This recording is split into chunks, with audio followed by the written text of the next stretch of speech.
Okay, I'm gonna do the, oops, let's see, yeah. I'm gonna do the toes here. Little hoof toes we talked about in the last video, and I think a few different ways we could approach this. There's a lot of detail already in here, so I think really we just need to get that hoof carved in and extrude it out, and we'll be just fine. So I'm gonna start off with the tips here. Let's start with the big one, and then kind of hopefully flow from there. So we'll connect that. Whoa. Oh, I'm in the mode. There we go. Connect. I was in isolation. Its component mode does not like certain things when you do that. Hit enter. There we go. And then we can take the vertices on the top, the tip here of the foot. And what I'm going to do is go D and V. I'm going to bring that down to the bottom tip there. So I'm going to bring that tip out like that and then curve it in, or scale it in, excuse me. Or more like D and V, grab that and then scale it to that tip, right? So I'm going to scale it down. It's going to bring the vertices to that tip right there. I think that's a helpful part of what I'm trying to accomplish here. And then out in the corners here, we want to maybe push this to the cuticle to the outside a little bit. There we go. That should work quite nicely. And that can bump up like that, go underneath. And looking at the bottom of the hoofs too, I should maybe double check my reference. There we go. So F on the keyboards, frame that in. It should be going pretty well. I think there's also a downward angle, like a back angle to how this is going to go. So if I go edge, get the big one behind, double click first and scale it forward like that, grab this one the same, scale it forward like that.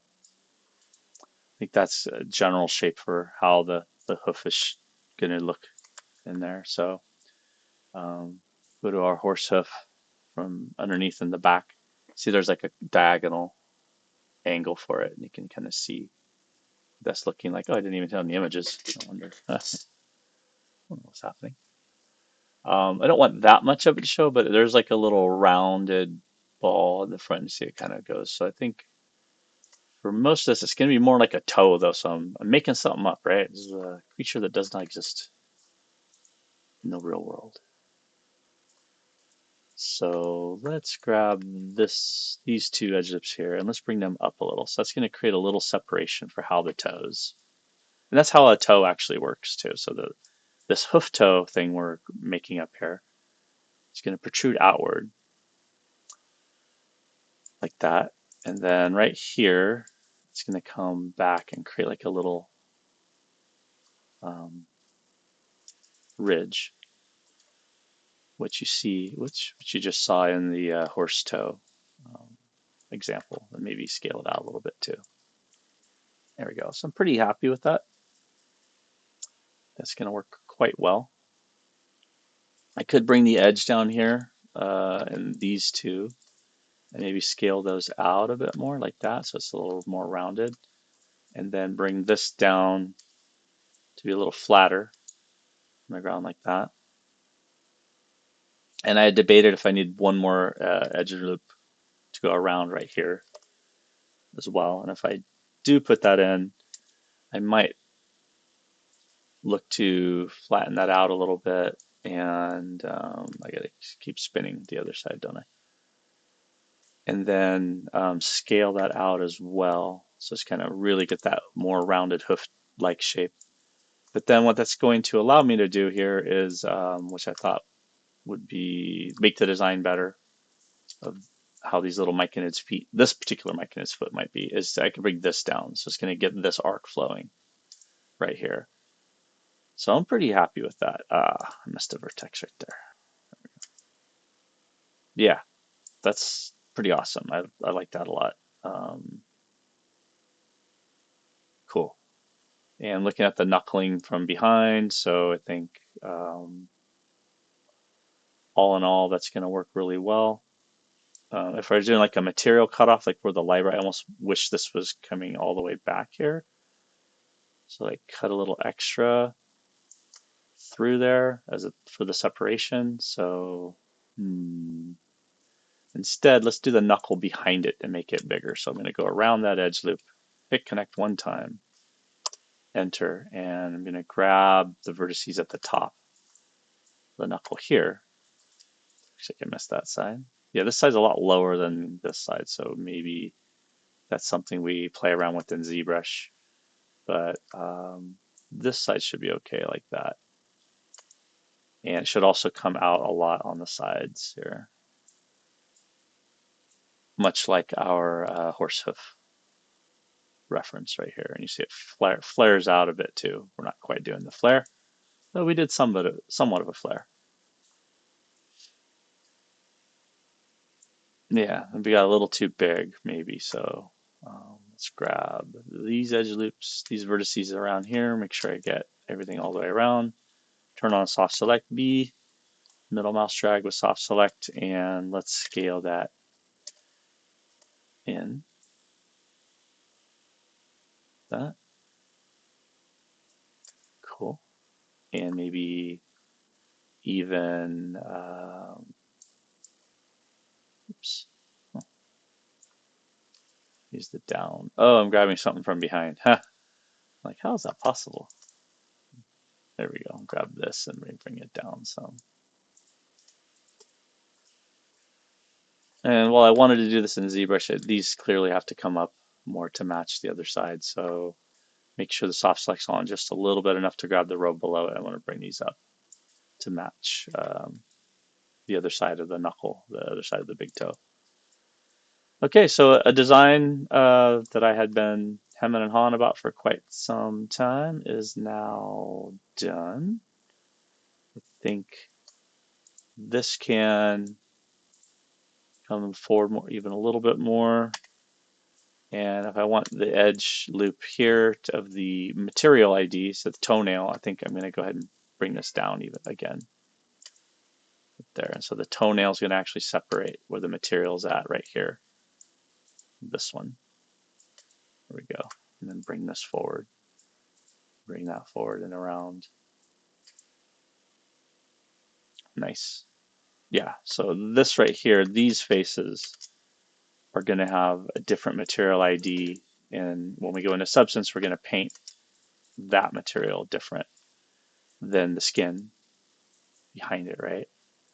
So I think that works really well. So I could take this toenail that I just did, and I could save some time. I could replicate it and just copy and paste it, because the other ones are all 8-sided. So the 8-sided cylinder thing, man, it comes in handy over and over again. So let's go to X-ray mode. Let's make sure I got this thing kind of even, because as you can see down below, it's not even on from the bottom view right here. And that's in the bigger side, so it's kind of coming back a little bit. So let's kind of, let's fix that up a bit. So let's grab these ones right here, forward, put this one here. Okay, I see what I did. Be careful with how I wrap this up. There we go. F on the keyboard, center focus, cool. And yeah, I don't know, the way the hooves are, and of course the center and the middle on the bottom actually comes forward like this.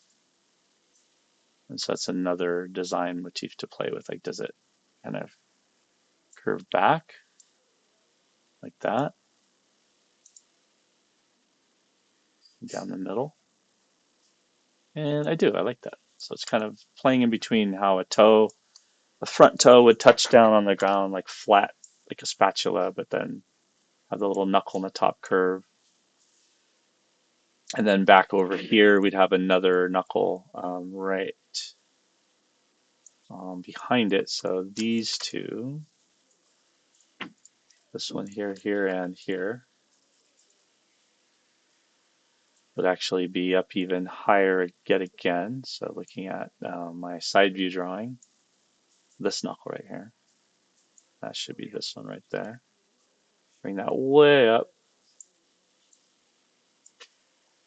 that. And I could actually go to the side view.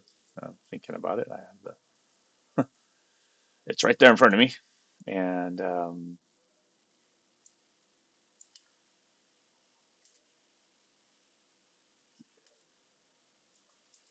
yeah, that's how I drew it up. So it's you take the time to draw stuff out. It does have its benefits. That is for certain. And we have edge loops to spare. We've been real minimal. And so now's the time where we can really rein in and garner the benefit. So let's go ahead and let's add some edge loops here that we have been holding off adding till this point, right? So enter vertex mode, grab these ones and bring it down there, grab, and I'm going to make one good toe and I'm going to replicate it around um, to all the other toes. So one good one, just like we did with the fingers and the biped recipe, right? If you do one good finger, why not just replicate it and spin it around and scale it and do some minor, somewhat minor, at least modifications to it. So yeah, this kind of stuck out far right here. Not really too happy with that, how this jagged that is. So I have the option here of adding another edge loop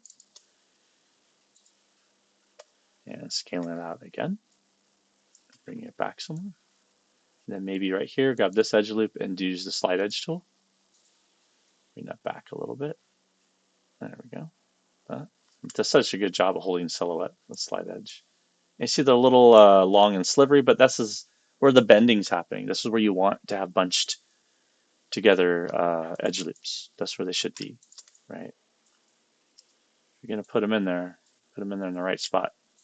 This one's here, same thing, connect, enter, and let's grab those top two edge loops and bring them out and forward. There we go. This one here, and bring it back a little. This one here, bring it back a little. Checking the drawings again. Got my reference on the side.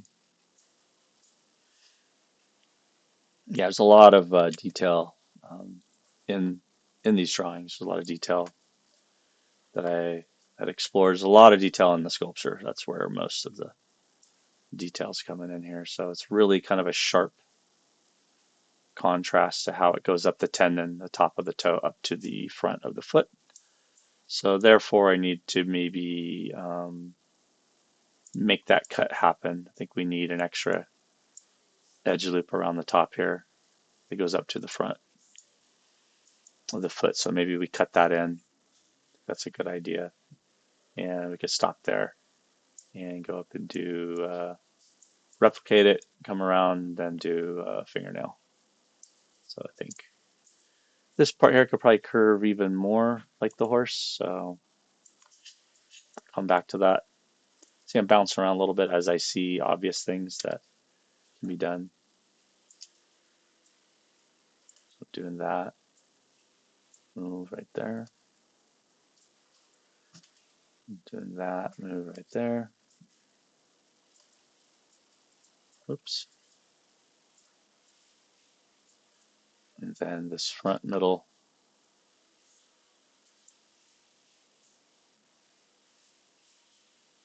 Coming back up to the toe of the horse's hoof.